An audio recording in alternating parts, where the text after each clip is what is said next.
Welcome back. In today's session, we will learn about energy resources and their conservation. Life में हर काम करने के लिए एनर्जी की ज़रूरत होती है, जैसे for cooking food, lightning, heating, moving objects, to produce electricity, for vehicles, to run machineries in the factories etcetera. तो ये जो एनर्जी है ये हमें फ्यूल मिनरल्स से मिलती है, जैसे कोल, पेट्रोलियम, नेचुरल गैस. जबकि हम फॉसिल फ्यूल्स को डायरेक्ट जलाकर भी एनर्जी प्रोड्यूस कर लेते हैं. तो इस तरह से एनर्जी रिसोर्सेज को हम दो कैटेगरीज में डिवाइड करते हैं. एक है हमारा कन्वेंशनल एनर्जी रिसोर्स और सेकंड है हमारा नॉन कन्वेंशनल एनर्जी रिसोर्स. अब कन्वेंशनल एनर्जी रिसोर्सेज में आते हैं हमारे पास firewood, cattle dung cake, coal, petroleum, natural gas और hydel electricity as well as the thermal electricity. और जो नॉन कन्वेंशनल एनर्जी रिसोर्सेज हैं वो रिसोर्सेज होते हैं जो कि न्यू टेक्नोलॉजी को यूज़ करके नेचर से ख़त्म न होने वाली चीज़ों को यूज़ करके प्रोड्यूस किए जाते हैं. जैसे हमारी सोलर एनर्जी है, विंड एनर्जी है, tidal energy, geothermal energy and atomic energy. अब इंडिया के एनर्जी रिसोर्सेज की करंट पोजीशन को देखते हुए हमने डिफॉरेस्टेशन पे काफ़ी हद तक रोक लगा दी है, जिससे कि क्या हुआ है कि रूरल एरियाज़ में फायरवुड का यूज़ भी काफ़ी हद तक रिड्यूस हो गया है. तो इसी तरह से कैटल डंग केक के भी डोमेस्टिक यूज़ पे काफ़ी हद तक रोक लगा दी गई है. एक्चुअली क्या है कि कैटल डंग केक से बहुत अच्छी क्वालिटी का नेचुरल मैन्योर बनाया जाता है. अगर हम कैटल डंग को डोमेस्टिक पर्पस के लिए यूज़ कर लेंगे तो हम लोग नेचुरल मैन्योर कैसे बनाएंगे, ये बहुत मुश्किल हो जाएगा हमारे लिए. तो इसीलिए इसके यूज़ पर भी हमने काफ़ी हद तक रोक लगाई है. अब हम कन्वेंशनल एनर्जी रिसोर्सेज को वन बाय वन डिस्कस करेंगे, जिसमें सबसे इम्पॉर्टेंट है कोल. कोल हमारे कंट्री में सबसे ज़्यादा मिलने वाला फॉसिल फ्यूल है और पूरे नेशन के लिए जितनी भी एनर्जी रिक्वायर्ड है उसका जो सबसे बड़ा हिस्सा है वो हम सिर्फ कोल से फुलफ़िल करते हैं. तो इसका यूज़ जो है हम थर्मल प्लांट्स में इलेक्ट्रिसिटी जनरेट करने के लिए करते हैं और देश की इंडस्ट्रीज़ में एनर्जी प्रोवाइड करने के लिए भी कोल का ही यूज़ होता है. अब अगर बच्चों आप अपने दादी हाउस या नानी हाउस को कभी देखो जो किसी गांव के एरिया में हो, तो आप देखोगे कि उनके घर में एक अंगीठी मिलती थी. ठीक है, तो उस अंगीठी में पहले क्या किया जाता था, कोयला डालकर जलाया जाता था और उस पर खाना बनाया जाता था. तो कुछ समय पहले जैसे हमारे घरों में कोल का यूज़ किया जाता था खाना बनाने के लिए, वैसे ही आज जो है आप अपने घरों के आसपास कपड़े प्रेस करने वाले अंकल को देख सकते हो कि उनके पास जो प्रेस होती है, आयरन होती है, उसमें क्या होता है, कोयला डाला जाता है जिससे कि वो प्रेस गर्म होती है और फिर वो कपड़े आयरन करते हैं.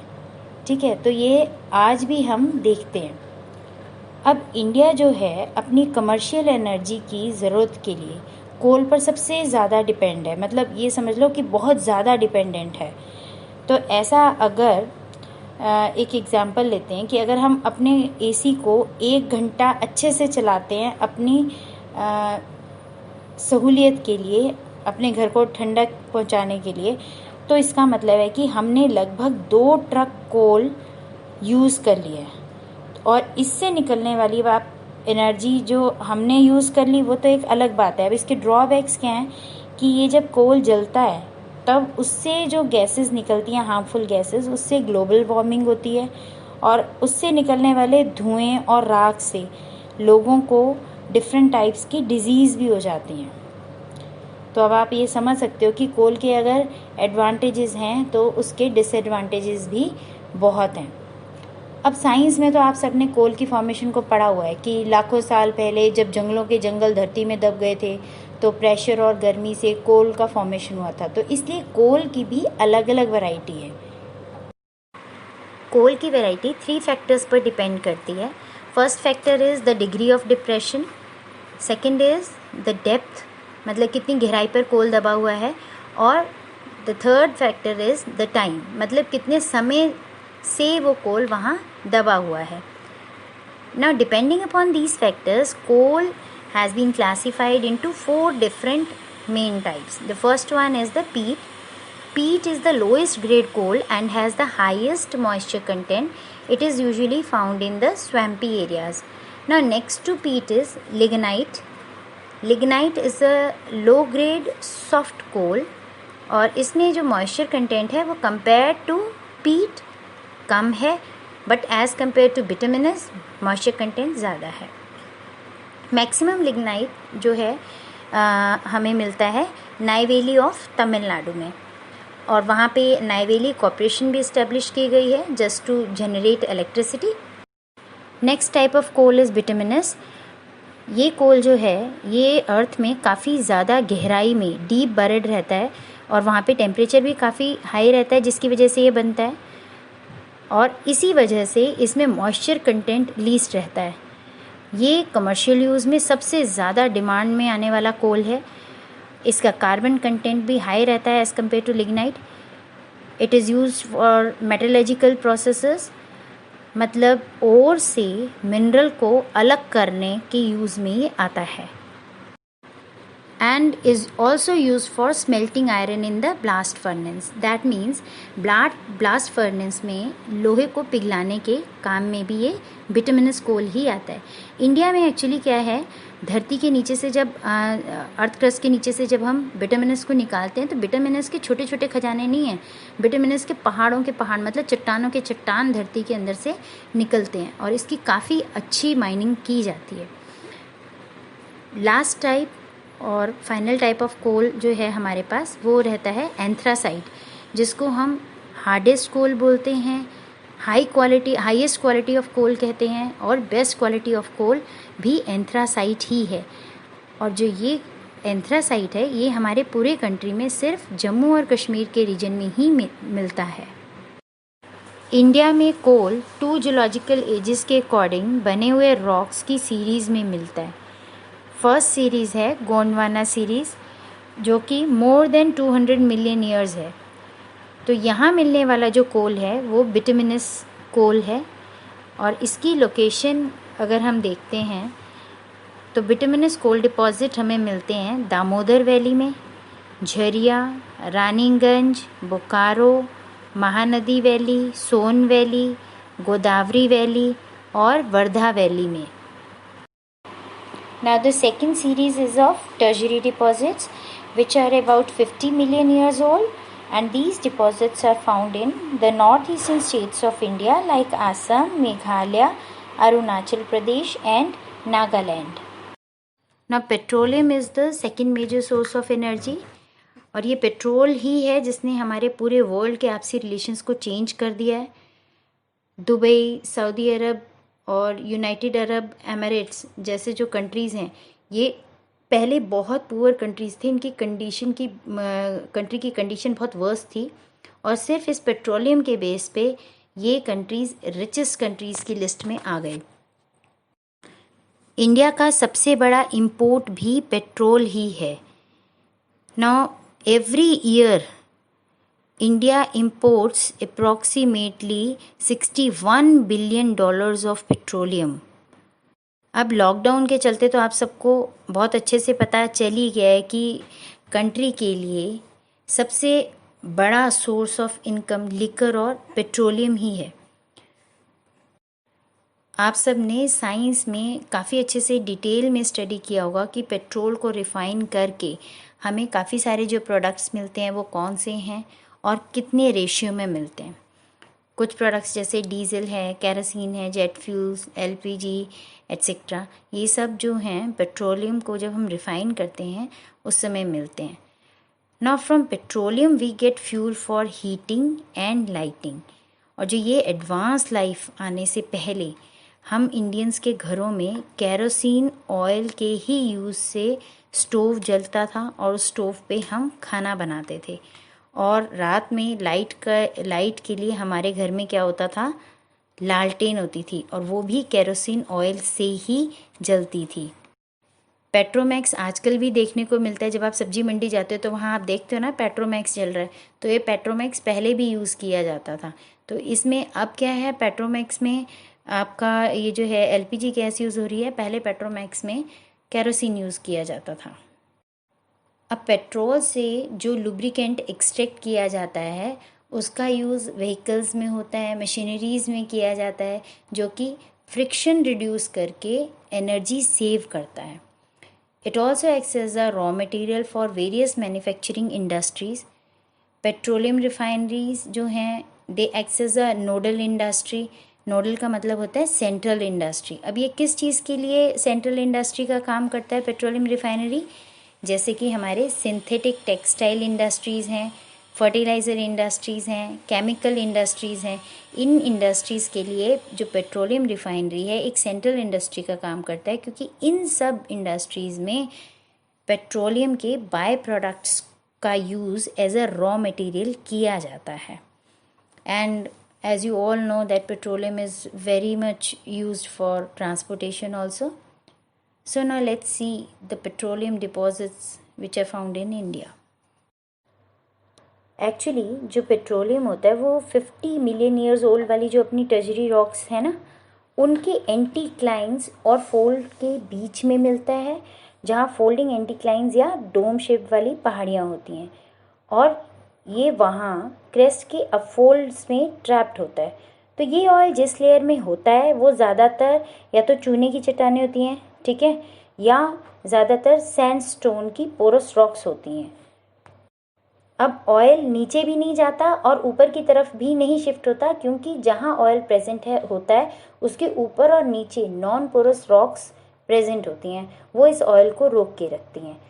अब जो ये नेचुरल गैस है ये बहुत लाइट होती है, ये भी ऑयल के साथ ही होती है, लेकिन ऑयल के ऊपर मिलती है हमें। अब ये जो इमेज आपके सामने स्क्रीन पे है ये इस पूरे डिस्क्रिप्शन को बहुत अच्छे से क्लियरली प्रेजेंट कर रही है, आप इसको ध्यान से देखें।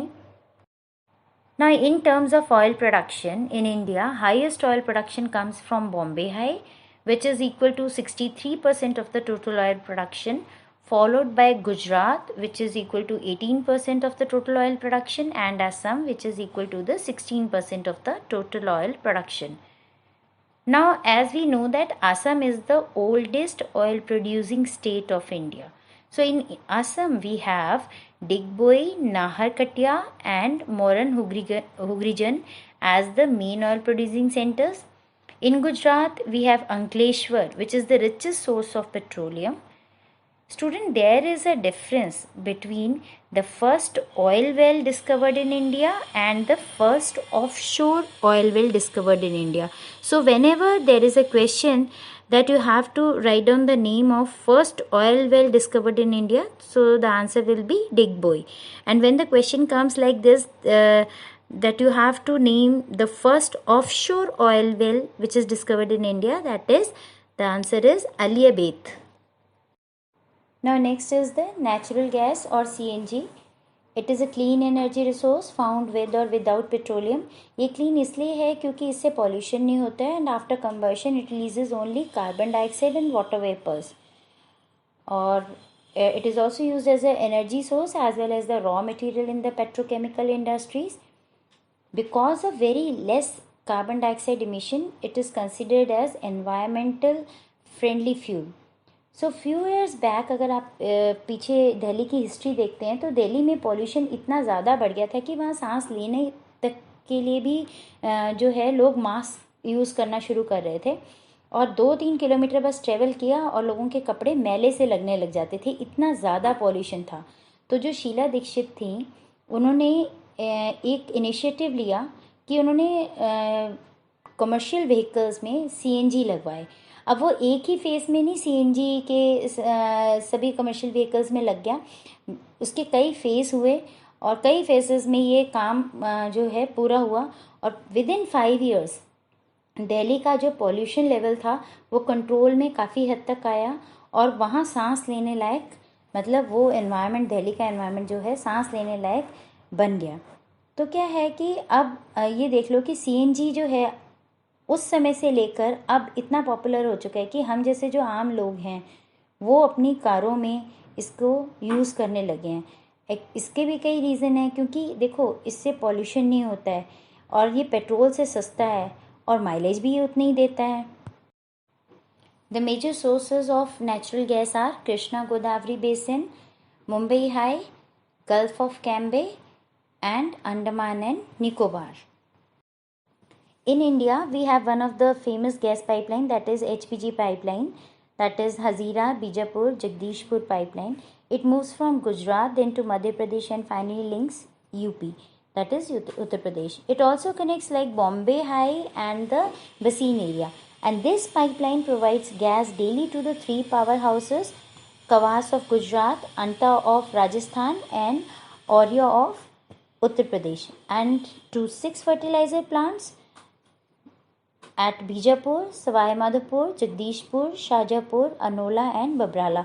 So these are the regions where we have regular gas supply from this single pipeline, and this shows that India has a very good potential to move forward for the natural gas. जैसा कि आपने chemistry में पढ़ा है कि natural gas में सबसे ज़्यादा मीथेन होती है, जिसकी कैलोरीफिक वैल्यू बहुत हाई होती है। इसलिए नेचुरल गैस को फर्टिलाइज़र इंडस्ट्री और पावर इंडस्ट्री में इसका फुल यूज़ किया जाता है और इसे कंप्रेस कर आजकल व्हीकल्स में पेट्रोल और डीजल की जगह यूज़ किया जा रहा है। बिग सिटीज़ में इसे प्रेशराइज़ करके घर घर में पाइपलाइंस के थ्रू किचन तक पहुँचाया जा रहा है, ताकि गैस सिलेंडर बुकिंग और रिफिलिंग का काम ही ख़त्म हो जाए। वेरी सून आप लोगों के सिटी में भी जो है ये जो गैस पाइपलाइन की फ़िटिंग अभी चल रही है, मीटर्स लग चुके हैं और बहुत जल्द ये जो है आपके घरों में भी इसी तरीके से गैस सप्लाई का काम शुरू हो जाएगा। So this is all about natural gas. Now let's move to electricity. Electricity हमारे लिए कितनी यूज़फुल है ये तो आप सबको बहुत अच्छे से पता है। इसकी एप्लीकेशन इतनी ज़्यादा है कि आज के टाइम में इसका पर कैपिटा यूसेज नेशन की डेवलपमेंट का इंडेक्स माना जाता है। अब हमारे कंट्री में कन्वेंशनल 2 टाइप से इलेक्ट्रिसिटी प्रोड्यूस की जा रही है।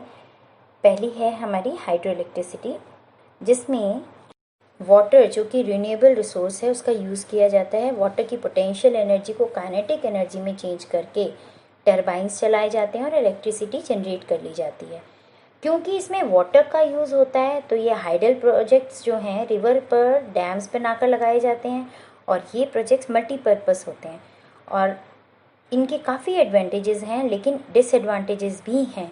एक सबसे मेजर डिसएडवांटेज है कि जहाँ ये प्रोजेक्ट लगाया जाता है वहाँ पर कई 1000 किलोमीटर्स तक का जो एरिया है वो बिल्कुल स्पॉइल हो जाता है। कुछ एग्जांपल्स हैं इसके, like Bhakra Nangal dam, Damodar valley project, Kopili hydel project, Sardar Sarovar project etcetera. Second type है थर्मल इलेक्ट्रिसिटी। अब इसमें क्या है, अदर फ्यूल्स को जलाकर, जैसे फॉसिल फ्यूल्स को जलाकर वाटर को हीटअप करके उसको स्टीम में कन्वर्ट करके फिर इस स्टीम से टरबाइंस रोटेट किए जाते हैं और इलेक्ट्रिसिटी प्रोड्यूस की जाती है। तो इन फ्यूल्स में से क्या होता है, बहुत ज़्यादा पोल्यूशन होता है और ये नॉन रिन्यूएबल फ्यूल्स हैं। तो आज की डेट में वैसे भी हमें कंजर्व करने ही है नॉन रिन्यूएबल फ्यूल्स, तो इनका यूसेज हमें कम करना चाहिए। और आज की डेट में इंडिया में मोर देन 310 थर्मल प्लांट्स काम कर रहे हैं। थर्ड टाइप ऑफ इलेक्ट्रिसिटी हम जनरेट करते हैं न्यूक्लियर या एटॉमिक एनर्जी से। अब इस प्रोसेस में क्या होता है, रेडियो एक्टिव एलिमेंट के एटम के न्यूक्लियस को तोड़कर फिशन से बहुत सारी एनर्जी जनरेट होती है in the form of heat, और जिससे हम इलेक्ट्रिसिटी जनरेट करते हैं। Now in our country we have 7 nuclear plants. Recent plant is Kudankulam near Kanyakumari. Then in Maharashtra we have Tarapur. Rajasthan के कोटा में है हमारे पास न्यूक्लियर प्लांट। गुजरात के काकरापुर में है, कर्नाटका के कैगा में है, तमिलनाडु के कलपक्कम में और उत्तर प्रदेश के नरोरा में। अब हमारे पास न्यूक्लियर फ्यूल की बहुत ज़्यादा कमी है इंडिया में। जो रिसेंटली इंडिया ने एक ट्रीटी साइन किया ऑस्ट्रेलिया के साथ, which is just to import uranium. हमारे न्यूक्लियर फ्यूल्स के जो रिसोर्सेज हैं वो बेसिकली झारखंड में हैं और अरावली रेंजेस ऑफ राजस्थान में हैं। अगर हम बात करते हैं मोनाजाइट सैंड ऑफ केरला, तो वहाँ पर थोरियम अच्छा मिलता है। So all in all nearly 3% of electricity, 3 या 3.25% जो इलेक्ट्रिसिटी प्रोड्यूस होती है, that is produce from nuclear और the atomic energy out of the total energy production. Next is non-conventional energy resources. After 1991 हमारे इंडिया में काफ़ी डेवलपमेंट देखने को मिलती है, जैसे गांव-गांव में इलेक्ट्रिसिटी पहुंचने लगी और हम सब लगभग पूरी तरह से फॉसिल फ्यूल्स पे डिपेंड होने लगे ना। ऑन वन हैंड ओपेक जो है वो कंट्रोल कर रहा है ऑयल प्राइसेस को मार्केट में, but at the same time थोड़ा सा इंक्रीज़ भी करता जा रहा है ऑयल प्राइसेस को। So as we have limited oil reserves in our country, और ये ऑयल क्वांटिटी हमारे इंटरनेशनल रिलेशंस पर भी डिपेंड करती है, तो अब हमें ऑयल का रेगुलर और एक्सेसिव यूज़ करने से रुकना चाहिए, क्योंकि ऑयल की शॉर्टेज हो सकती है और फ्यूचर में इससे हमारे कंट्री की पूरी इकोनॉमी पर बुरा असर पड़ सकता है। अब देखो हमारे डेली लाइफ और you can say whole life जो है वो तेल से ही चल रही है। देखो मॉर्निंग से अगर आप अपने घर में भी देखते हो तो मिल्क की सप्लाई आपके घर में आती है, या वेजिटेबल फ्रूट्स की सप्लाई है, या टोटल राशन की सप्लाई है, और तो और हमारा कंप्लीट ट्रेड जो कि ट्रकों से होता है, even door to door pickup services हैं, ये सब पॉसिबल है सिर्फ और सिर्फ ऑयल की बदौलत। अब सुबह हमें जॉब के लिए जाना होता है तो हमें ऑयल की ज़रूरत है ना। और कोई भी सर्विस अगर कंप्लीट करनी है तो उसमें ऑयल का यूज़ ज़रूर होता ही होता है। इवन शिप्स और एयरक्राफ्ट जो हैं ये भी बिना ऑयल के तो चल ही नहीं सकते। So just think over it कि अगर वॉर स्टार्ट हो जाए तो वॉर के लिए भी ऑयल की ज़रूरत होती है। अब तक आपको जो है ये समझ में आ ही गया होगा कि जो फॉसिल फ्यूल्स हैं वो हमारे एनवायरनमेंट को जो है सेफ रखते हैं, क्योंकि वो हमें सारी फैसिलिटीज़ जो हम अवेल करना चाहते हैं वो हमें ऑयल की हेल्प से मिल रही हैं, लेकिन साथ के साथ वो हमारे एनवायरनमेंट को पॉल्यूट भी करते हैं, जो कि उसका फॉसिल फ्यूल्स का एक बहुत बड़ा ड्रॉबैक है। तो अब इतने बड़े ड्रॉबैक को जो कि हम झेल नहीं सकते, तो उस ड्रॉबैक को हमें कैसे रिड्यूस करना है, तो उसके लिए हमें नए नए एनर्जी रिसोर्स के ऑल्टरनेटिव्स ढूंढने पड़ेंगे। और जो कुछ ऑल्टरनेट्स हमने ढूंढे हैं, जैसे सोलर एनर्जी है, विंड एनर्जी है, टाइडल एनर्जी, बायोमास एनर्जी, कचरे जो वेस्ट मटेरियल होता है इससे एनर्जी प्रोडक्शन, तो ये alternative methods of energy production है एक तरीके से। तो हमारे कंट्री में इन एनर्जी रिसोर्सेज को डेवलप करने के लिए और फर्दर यूज़ करने के लिए कई प्रोग्राम्स भी एग्जीक्यूट हो चुके हैं। गांव-गांव, शहर-शहर सिखाया जा रहा है किस तरीके से इन रीन्यूएबल रिसोर्सेज को यूज़ किया जाना चाहिए और कैसे यूज़ करके उसका बेनिफिट लिया जा सकता है। क्योंकि ये जो रीन्यूएबल रिसोर्सेज हैं ये पॉल्यूशन फ्री हैं, एक तरीके से इकोनॉमिकल हैं, और ऐसा नहीं है कि ये जो रीन्यूएबल रिसोर्सेज हैं ये हमारे कंट्री में बहुत कम जगह मिलते हैं। देखो हमारे पूरे कंट्री में सोलर एनर्जी बहुत है, विंड एनर्जी बहुत है, ठीक है, ऐसी पानी हर जगह मिल जाता है, बायोमास बहुत बढ़िया है। तो जब पूरे कंट्री में ये रिन्यूएबल रिसोर्सेज अच्छी क्वांटिटी में हैं तो फिर इनको यूज़ करना हमें आज से ही स्टार्ट कर देना चाहिए। Now, as you all know that India is a tropical country and we have ample of sunlight and have a lots of possibility in tapping this energy. So we have a technology called photovoltaic technology that which converts sunlight directly into the electricity. Now solar energy is very popular nowadays in the rural and the remote areas like Lahore Spiti, Leh, Lakshadweep and Andaman and Nicobar. We have a largest solar power plant of India which is at Madhapur in Bhuj near Gujarat.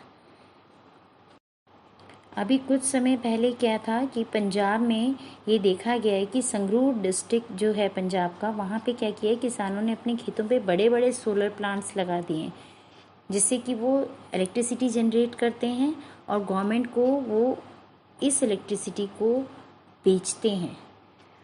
अब solar energy को अगर हम regular use में लेके आते हैं तो उससे क्या फ़ायदा होता है हमें। एक तो जो हमारे रूरल एरियाज़ हैं वहाँ पे फायरवुड और डंग केक्स का यूज़ रिड्यूस हो जाएगा, और शहरों में क्या होगा, इलेक्ट्रिसिटी का बिल रिड्यूस हो जाएगा। सेकेंड थिंग, ये इसका जो पॉल्यूशन लेवल है वो बहुत कम है, बहुत ही कम, ऑलमोस्ट नील, तो पॉल्यूशन कंट्रोल हो जाएगा। देन थर्ड, जो काऊ डंग केक्स जो यूज़ पहले हम करते थे जलाकर एज अ फ्यूल, अब वो नहीं जलाए जा रहे हैं, तो वो कहाँ यूज़ हो जाएंगे, in the agriculture as a manure. अब नेचुरल मैन्योर है तो हम ऑर्गेनिक फार्मिंग को बढ़ावा देंगे। तो इस तरीके से ये एक सर्कल है, एक साइकिल है जिसको कि हम मेंटेन कर सकते हैं। सो इस इनिशिएटिव को हम सबको लेना चाहिए। अब नेक्स्ट रिन्यूएबल रिसोर्स है विंड। अब हमें ये तो पता है कि हवा की काइनेटिक एनर्जी से विंड मिल चलती है, जो कि टरबाइन को चलाकर इलेक्ट्रिसिटी प्रोड्यूस करता है। हमारे कंट्री की बहुत लंबी कोस्ट लाइन है, जहाँ पर दिन में 2 बार बहुत तेज़ हवा यानी कि ब्रीज चलती है, और ज़्यादातर विंड फॉर्म के क्लस्टर्स यहीं देखने को मिलते हैं। इंडिया का जो सबसे बड़ा विंड क्लस्टर है वो है नागरकोइल से लेकर मदुरई कन्याकुमारी तक, जो कि इसी रीजन में देखने को मिलता है। और इसके अलावा आंध्र प्रदेश, कर्नाटका, गुजरात, केरला, महाराष्ट्र, लक्षद्वीप एंड जैसलमेर, इन रीजन्स में भी अच्छे विंड फार्म क्लस्टर्स हैं। ये सब रीजन्स जो हैं वो कोस्टल रीजन्स हैं, इसलिए यहाँ पर जो है विंड एनर्जी से हम इलेक्ट्रिसिटी प्रोड्यूस कर सकते हैं। अब बायोमास से प्रोड्यूस होने वाली बायोगैस हमारे थर्ड रिन्यूएबल एनर्जी रिसोर्स है, जो कि रूरल एरियाज़ में काफ़ी काम आता है। देखो बायोगैस अब है क्या, it is just a mixture of methane and carbon dioxide produced by the decomposition of shrubs, farm waste, animal and human waste that is used as a fuel। तो इस गैस का जो मेन कंपोनेंट होता है वो होता है methane gas, जिसकी कैलोरीफिक वैल्यू केरोसिन और काऊ डंग केक से, या आप चारकोल कह लीजिए, उससे बहुत ज़्यादा होती है। ये काफ़ी क्लीन फ्यूल है, कोई पॉल्यूशन नहीं करता है, कोई धुआं नहीं होता है, इसलिए इसे एनवायरमेंटल फ्रेंडली फ्यूल भी कहते हैं, और ये बाकी फ्यूल से काफ़ी सस्ता रहता है। होपफुली आपने साइंस में जो ये बायोगैस है इसके बारे में काफ़ी डिटेल में स्टडी किया होगा। अब ये बायोगैस प्लांट ऐसा प्लांट है जो कि म्युनिसिपल लेवल पे भी लगाया जा सकता है। इस प्लांट को 2 लोग मिलकर भी लगा सकते हैं, या फिर इंडिविजुअल अकेला भी लगा सकता है।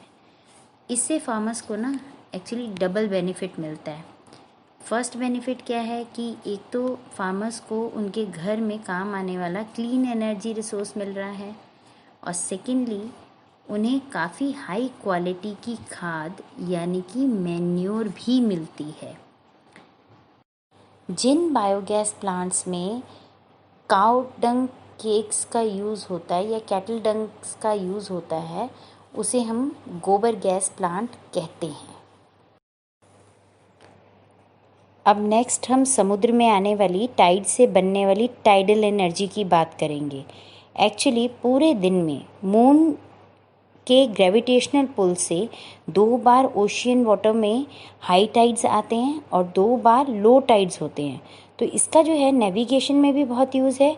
स्पेशली जो बिग शिप्स होते हैं वो हार्बर में तभी आ पाते हैं जब हाई टाइड्स होते हैं। एक्चुअली क्या है कि समुद्र के किनारे पे फ्लड गेट डैम्स बनाए जाते हैं, जिनमें कि हाई टाइड के टाइम पे पानी अंदर आता है, टरबाइन मूव होते हैं, इलेक्ट्रिसिटी जनरेट होती है, और इस ड्यूरेशन में गेट क्लोज हो जाते हैं, और फिर ड्यूरिंग लो टाइड क्या होता है, गेट्स ओपन कर दिए जाते हैं, अगेन टरबाइन मूव होता है और इलेक्ट्रिसिटी जनरेट होती है। और ये पूरा प्रोसेस अगर बिल्कुल ठीक से हो तो उसके लिए सिर्फ एक ही आइडियल कंडीशन होती है कि हाई टाइड और लो टाइड की जो हाइट लेवल है उसमें बहुत ज़्यादा डिफरेंस होना चाहिए। अब गल्फ़ ऑफ कच्छ जो कि गुजरात में है वो बिल्कुल एकदम आइडियल कंडीशन सेटअप करता है इस टाइडल एनर्जी के लिए। यहाँ पर हम टाइडल एनर्जी को इजीली हार्नेस कर सकते हैं। नेशनल हाइड्रो पावर कॉरपोरेशन ने यहाँ पर 900 मेगावाट का टाइडल पावर प्लांट भी लगाया है। दो और भी अच्छे एग्जांपल्स हैं जहाँ पे टाइडल एनर्जी जनरेट की जा सकती है, गल्फ ऑफ खम्बत और Sundarban regions in West Bengal. Next है हमारा जियोथर्मल एनर्जी। तो ये वो एनर्जी है जो हमें अर्थ के अंदर की गर्मी से मिलती है। जियो का मतलब ही अर्थ होता है, ठीक है, और थर्मल का मतलब गर्मी, गरम, और एनर्जी यू ऑल नो, ठीक है। So as you all know that earth grows hotter with increasing depth, but कहीं कहीं शैलो डेप्थ्स में भी काफ़ी हाई टेम्परेचर देखने को मिलता है। अब ऐसे एरियाज़ में अर्थ के नीचे का जो ग्राउंड वाटर होता है वो अपने नीचे की रॉक्स की गर्मी से गर्म होता है और स्टीम बनकर अर्थ सरफेस पर आने लगता है, और यही स्टीम जो है यूज़ की जाती है टरबाइन्स को रोटेट करने के लिए और फर्दर इलेक्ट्रिसिटी जनरेट करने के लिए। So till today we have several hundred hot springs in India which could be used to generate electricity, but अभी तक सिर्फ ओनली 2 ही प्रोजेक्ट लगाए गए हैं। एक प्रोजेक्ट है हिमाचल के मणिकरण के पास पार्वती वैली में और दूसरा है लद्दाख के पूगा में। Now in the very beginning we discussed that energy is the basic requirement to economic development of a country. Now each and every sector of national economy needs energy input. अब day by day क्या हो रहा है, rate of energy consumption तो बढ़ती चली जा रही है लेकिन हमारे रिसोर्सेज डिप्लीट होते जा रहे हैं या रिड्यूस होते चले जा रहे हैं। So we must develop the path of energy development. अपने आप लोगों ने अपने टीवी पे एक पीसीआरए वाली ऐड भी देखी होगी जिसमें एक बच्चा जो है वो अपने पापा के साथ अपनी कार में बैठा होता है और जैसे ही ट्रैफिक लाइट पे रेड सिग्नल आता है तो वो अपने फादर को कहता है कि मैं साइकिल रिपेयर की दुकान खोलूँगा। तो ये एडवर्टीज़मेंट जो है ये सिर्फ एक मैसेज दे रही है कि we must conserve our energy, we must save our energy, ठीक है। तो आज इंडिया जो है हमारा कंट्री वर्ल्ड में सबसे कम एनर्जी एफिशिएंट कंट्रीज़ में से एक है। तो अब आपकी बुक में एक मैसेज दिया हुआ है, energy saved is energy produce. जितनी आप एनर्जी बचाओगे उतनी आप ये मान के चलो कि आपने इतनी एनर्जी प्रोड्यूस भी कर ली है, ठीक है। अब एनर्जी के लिए जो कंजर्वेशन के लिए हमें एक सस्टेनेबल सा रास्ता अपनाना पड़ेगा। वो कैसे, क्योंकि एनर्जी की ज़रूरत हमें आज भी है तो हम आज भी यूज़ कर सकें, हमारी फ्यूचर जनरेशन को भी है तो वो भी यूज़ करें। तो इस तरीके से हमें एनर्जी को कंज़र्व करना है।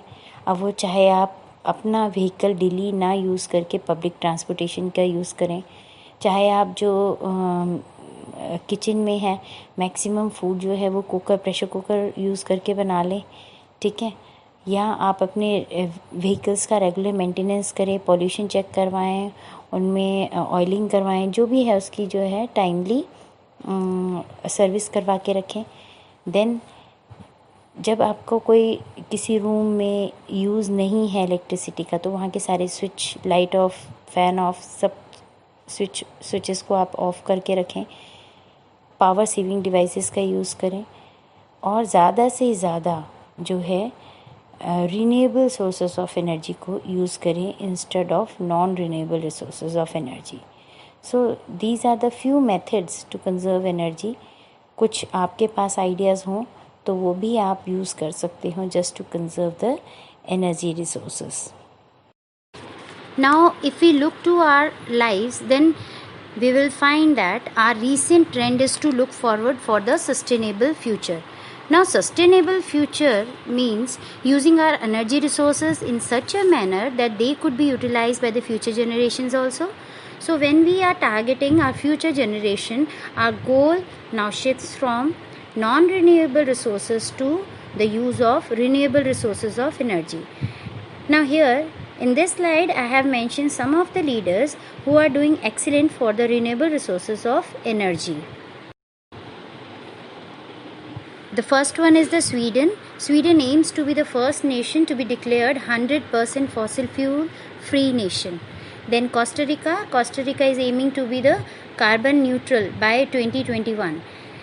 Nicaragua wants to produce 90% of its household consumption by 2020 through renewable resources only.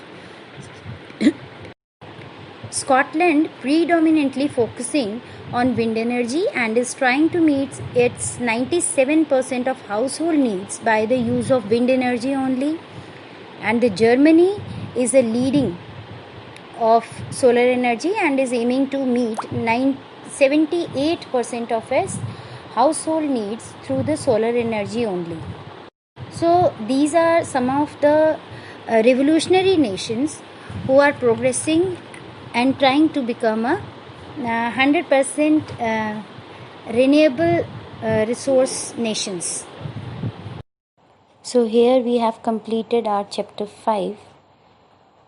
If you have any doubt or any query, you can ask me.